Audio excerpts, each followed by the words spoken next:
Assalamualaikum warahmatullahi wabarakatuh. Ketemu lagi dengan saya Nining Suwayuni. Baiklah, pada kesempatan kali ini saya akan memperhatikan yaitu uji zat makanan yang ada pada bahan makanan. Jadi, untuk memiliki tubuh kita yang sehat dan tumbuh secara normal, setiap manusia itu harus mengkonsumsi zat makanan makro atau zat makanan mikro yang sudah saya jelaskan sebelumnya.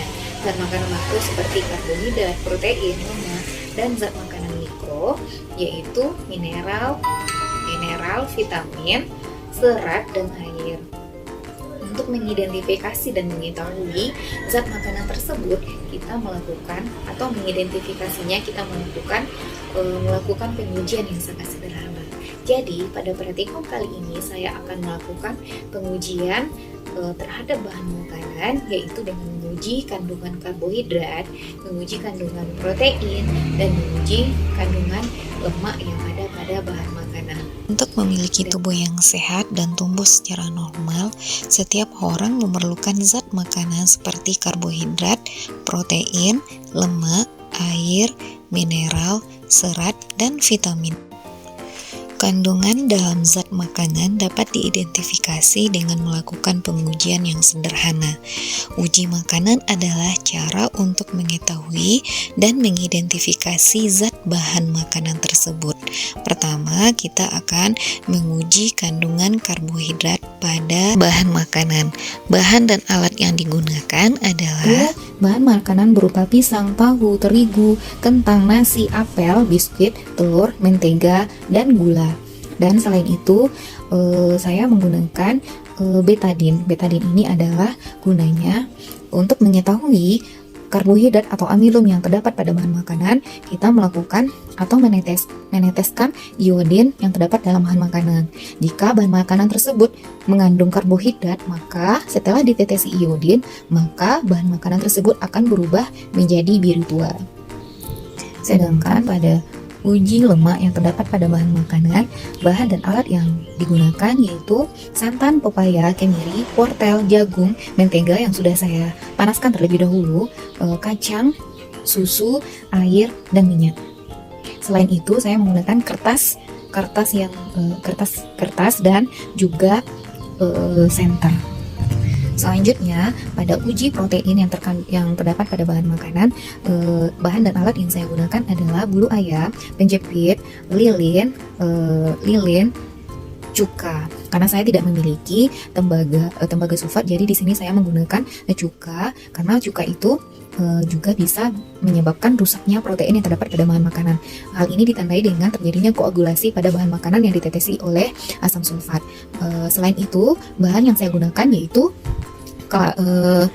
kecap putih telur, susu sapi, pepaya, susu kedelai, kuning telur, santan, gula, roti. Dan ada bayam, ada kangkung, putih telur yang sudah direbus, roti, tempe, dan daging ayam. Yang pertama, untuk mengidentifikasi karbohidrat yang terdapat pada bahan makanan, kita akan melakukan dengan menambahkan iodin. Di sini akan saya gunakan yaitu betadin. Langkah selanjutnya, kita akan meneteskan betadin pada bahan makanan tersebut sebanyak 3 tetes.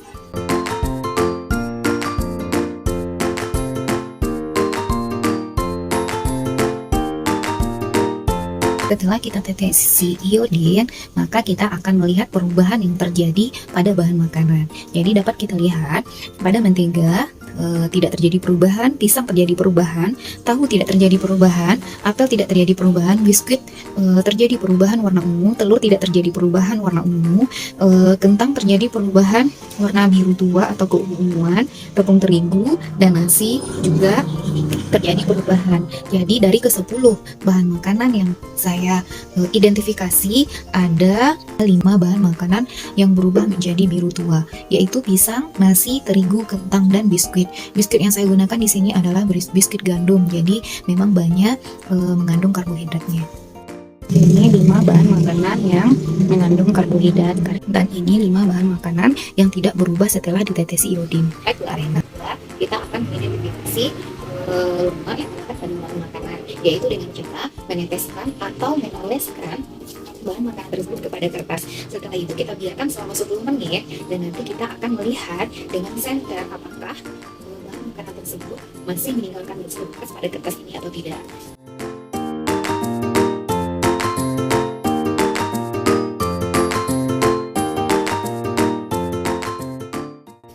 Setelah itu kita akan membiarkan selama 10 menit dan nanti kita akan memperhatikan dengan senter. Setelah 10 menit kita akan memperhatikan kertas-kertas yang sudah kita tetesi atau kita tetesi bahan makanan apakah meninggalkan bekas atau tidak.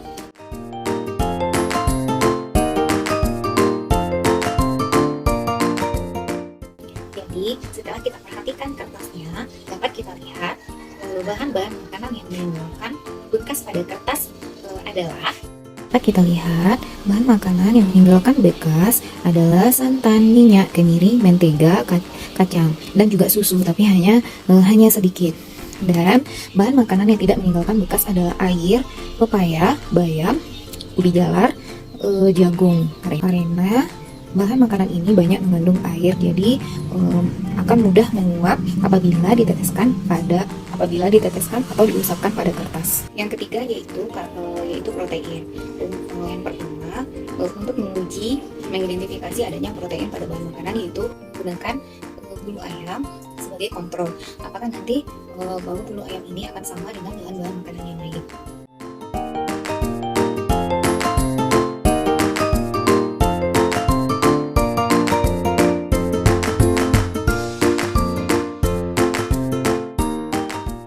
Jadi setelah kita lakukan pembakaran, jadi dari bahan makanan yang sudah dilakukan yang dibakar ada putih telur, tempe, dan daging ayam memiliki bau yang sama dengan bulu ayam. Setelah membakarnya, kita akan mengidentifikasi protein menggunakan cuka. Jadi guna asam sulfat ini asam sulfat itu apabila ditetesi ke bahan makanan yang mengandung protein, maka bahan makanan tersebut akan terjadi koagulasi atau penggumpalan.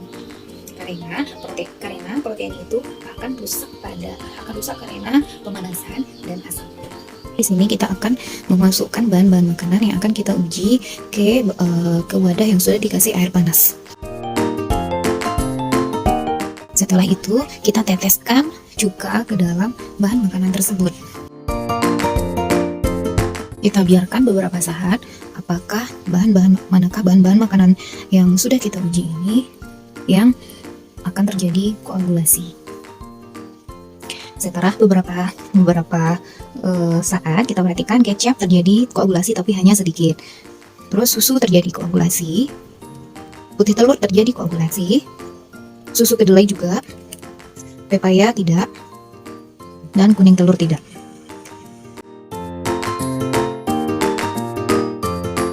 Beberapa saat kita perhatikan terigu tidak terjadi perubahan, roti juga tidak terjadi perubahan, santan juga tidak terjadi perubahan, dan larutan gula juga tidak terjadi perubahan. Jadi dari 10 bahan makanan yang sudah kita identifikasi tadi, putih telur, susu sapi, susu kedelai, dan kecap mengalami koagulasi. Jadi dapat kita ketahui keempat makanan tersebut mengandung protein, tetapi kecap mengandung protein tapi hanya sedikit. Hasil pengamatan uji karbohidrat, hasil pengamatan uji lemak, dan hasil pengamatan uji protein. Ini juga hasil dari uji protein. Jadi dapat diambil kesimpulan, makanan yang mengandung karbohidrat akan berubah menjadi biru tua apabila ditetesi amilum. Lemak akan terasa licin dan meninggalkan bekas pada kertas karena tidak menguap. Protein akan rusak apabila ditetesi asam sulfat. Bahan makanan yang mengandung protein akan terkoagulasi jika ditetesi asam sulfat. Sekian praktikum saya tentang uji makanan. Terima kasih. Assalamualaikum warahmatullahi wabarakatuh.